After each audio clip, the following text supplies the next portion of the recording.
देखिए, बिहार में एनडीए की 5 पार्टियों के अलावा अगर कोई और खुश है और जोश में है तो वो हैं असदुद्दीन ओवैसी और उनकी AIMIM। तेजस्वी से 2020 का बदला लेने के बाद ओवैसी ने अब अपनी पतंग बिहार से यूपी की ओर उड़ाने की तैयारी कर ली है। यूपी में 2027 के चुनाव में अभी वक्त है, लेकिन असदुद्दीन ओवैसी ने अखिलेश यादव को अभी से अल्टीमेटम दिया है कि वो 2027 में तैयारी में है।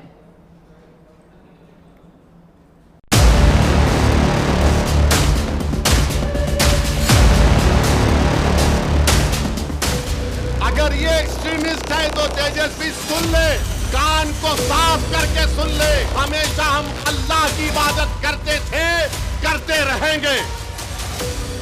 अरे तेजस्वी, तुम मरने वाले अब्बास अली मधुबनी के ताल्लुक से तुम एक लफ्ज नहीं बोलते और बोलते ओवैसी एक्सट्रीमिस्ट, चरमपंथी, आतंकवादी है। अरे जो लोग बार बार MY बोलते हैं, अरे बताओ कौन है? 15 साल लालू परिवार के लोग मुख्यमंत्री रहे, 2 मर्तबा तेजस्वी उप मुख्यमंत्री बन गए। अरे हम पूछना चाहते हैं कि आखिर हमारा रोल क्या है? तुम मेरी बात को लिख के रख लो, ये अपने वीडियो में महफूज रख लो। ये नहीं रोक पाएंगे बीजेपी को। असदुद्दीन ओवैसी चुनाव से पहले आरजेडी के साथ अपनी ऊंची पतंग उड़ाना चाहते थे, लेकिन आरजेडी और तेजस्वी यादव जिस तरह से उन्हें देखते ही अपनी लालटेन गायब कर देते थे, उसके बाद ओवैसी ने भी तय कर लिया था कि वो खुद अपना दमखम दिखाएंगे।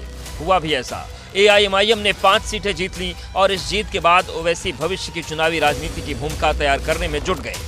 अन्य दलों पर हमला बोलते हुए इशारा कर रहे हैं कि अब यूपी में वो 2027 का चुनाव लड़ेंगे। संगम पिक्चर का गाना अच्छा दिखता, ये सियासत है। मैं अपनी पार्टी को लेके आगे बढ़ना चाहता हूँ। मैं किसी के इंतजार में या फिराक में नहीं ठहर सकता। मेरे को अपनी पार्टी को जब लेके हम बिहार जा रहे हैं, उत्तर प्रदेश में काम हो रहा है शौकत साहब की क़यादत में। बिहार में AIMIM ने 28 सीटों पर चुनाव लड़ा, लेकिन अब वो यूपी में कम से कम 200 सीटों पर टक्कर देने की तैयारी में अभी से ही जुट रहे हैं। यूपी के AIMIM अध्यक्ष शौकत अली ने बयान देते हुए एक्स पर लिखा है, कांग्रेस एक डूबता जहाज है, जो भी उस पर बैठा उसका डूबना तय है। अखिलेश यादव को 2027 में इससे सावधान रहने की जरूरत है। 2027 में AIMIM उत्तर प्रदेश की 200 विधानसभा सीट पर अपने उम्मीदवार उतारने की तैयारी कर रही है।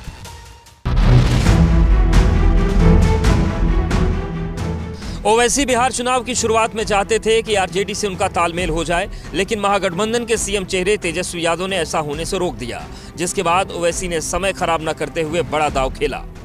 हम भी नहीं चाहते थे कि एनडीए जीते, हम पूरी कोशिश किए, आप लेने को तैयार नहीं थे, उसके बावजूद भी हम पूरी कोशिश किए। और अगर नीतीश कुमार को हम मुबारकबाद भी देते हैं और अगर वो वाकई में सीमांचल और बिहार का सही विकास करना चाह रहे तो हम कंस्ट्रक्टिव कोऑपरेशन करेंगे ताकि सीमांचल में खास तौर से इंसाफ हो सके। अब ओवैसी का जोश इतना हाई है कि वो यूपी में अकेले दम पर ही चुनाव मैदान में पतंग उड़ाना चाहते हैं। दरअसल ओवैसी अच्छे से जानते हैं कि यूपी में मुस्लिम बाहुल्य सीटों पर सीमांचल की सफलता दोहराई जा सकती है। उत्तर प्रदेश में 31 विधानसभा सीटों पर 25% से ज्यादा मुस्लिम आबादी है। 23 जिले ऐसे हैं जहां पर 20% से ज्यादा मुस्लिम हैं। मुस्लिमों की आबादी यहां हार जीत में अहम फैक्टर है। उत्तर प्रदेश में AIMIM का पूरा ध्यान मुस्लिम और दलित के गठजोड़ पर होगा, जो अखिलेश यादव की PDA में सेंधमारी कर सकती है। 2022 में समाजवादी पार्टी को मुस्लिमों का 79% वोट मिला था, जबकि बीजेपी को सिर्फ 8% वोट मिला। BSP को 6% मुस्लिम वोट गया था। हालांकि महागठबंधन की बिहार में करारी हार के बाद समाजवादी पार्टी के नेता अभी से ही अखिलेश को सलाह दे रहे हैं कि साइकिल तेज दौड़ानी है तो ओवैसी की पतंग उड़ाने में मदद करनी होगी। मैं अपने राष्ट्रीय अध्यक्ष से खुल के बात करता हूँ और करूंगा। मेरी राय यही है कि गठबंधन में उनको रहना चाहिए। तेजस्वी, तुम उम्र के भी कच्चे हो, दिमाग के भी कच्चे हो और जबान के नंबर 1 के झूठे हो। मुस्लिम यादव जहां ओवैसी आ गया वो गया। क्यों बोलता है वो? समाजवादी पार्टी के नेता ने बिहार चुनाव के दौरान तेजस्वी पर ओवैसी का जुबानी हमला जरूर देखा होगा, जिसके बाद अभी से ही यूपी की चुनावी सियासत का नया गणित तैयार होता दिख रहा है।